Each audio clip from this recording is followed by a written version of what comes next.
by somehow in Washington, that these documents are dispersed throughout the country.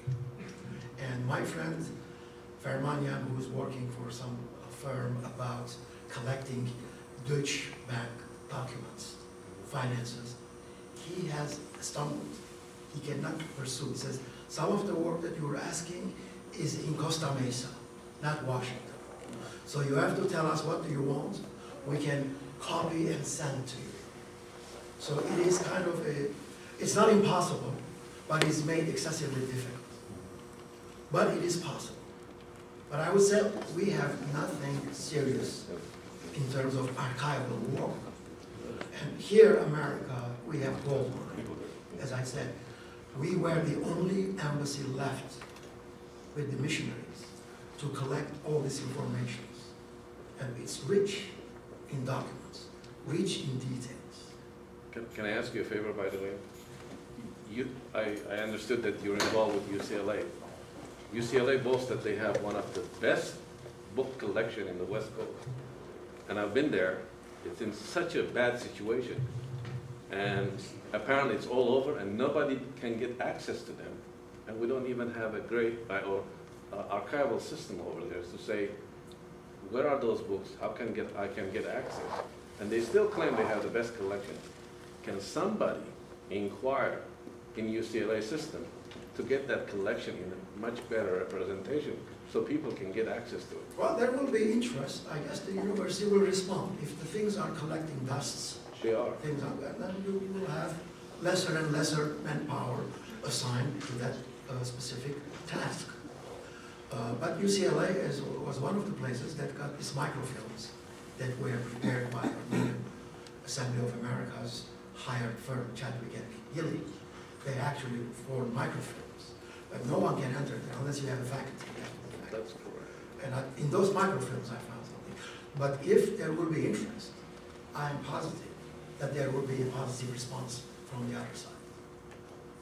We don't have excitement yet. Any other questions? Yes. I think, as you said, the business of the world is business at this moment. So we really should stop blaming America or Europe for not recognizing our cause. And we do have enough proofs, and we do have dossiers, and we have everything, and everybody knows that this genocide happened. So why is it that nobody accepts? Because business of the world is business. So we have to be organized ourselves, have a master plan, and say what is it that we need to do to become powerful and influential in order to make those governments accept what we know, what everybody knows. It's what the Jews did after the Holocaust. They waited, I don't know how many years, and they got into positions where they acquired the media, where they acquired positions in high political positions, and that's how they have influence, and that's how they have all these countries backing them. No matter what they do, no matter what happens, somehow they end up doing what they want to do. That's how we have to do. That's what we have to do as Armenians. Well, I would say when we become powerful And influential. And we become influential, I will tell you what we can do. No, but we have to plan that, sure. How to make that happen. Who is we? We, the Armenians, and in the future. Any other questions or comments? Yes. This morning we were at the LA City Hall, and the LA City Council honored Dr. Haboki. The City Council President, both parties are new supervisor there, and the mayor, they all said acknowledge genocide happened. We got to make sure Congress, White House, everybody hears about it. One thing Dr. Haboki said, which ring my ears, says we got to correct the injustice. Happened to us, it's happening to other nationalities. That's what we got to correct the injustice. So I believe in this. And genocide recognition is the other idea that we have to pursue. We've spoken about this before. What do you recommend the new generations do? I think some of the coming up, why don't we come up with an idea? You said earlier, after April 26th, everything dies down about this. Why don't we come in May, June, something? Let's invite all the Armenian organizations represented here in LA. The city is behind us. The city council is behind us, 100%.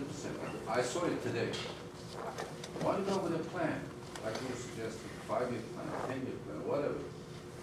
Somehow get these organizations come together, pitch in a little, come up with a budget, work something out, and plan, work on it. No, see, our problem is not local. We have a State Department that's a bureaucracy, a State Department that is business oriented, and it's a layered bureaucracy there.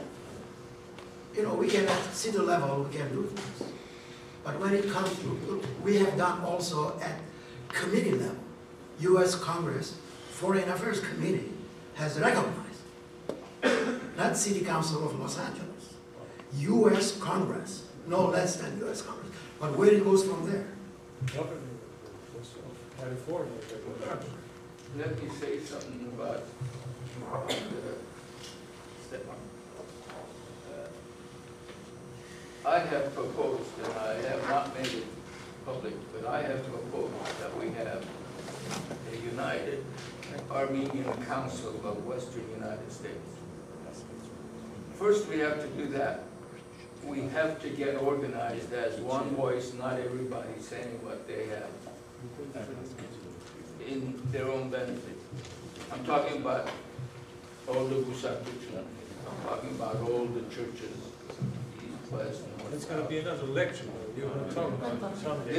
This is what we have to do, and I will discuss So it. we will discuss that during that lecture. Let ARPA take the initiative. We'll talk about that.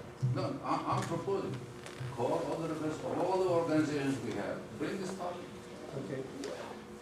One, Arut. I have one question.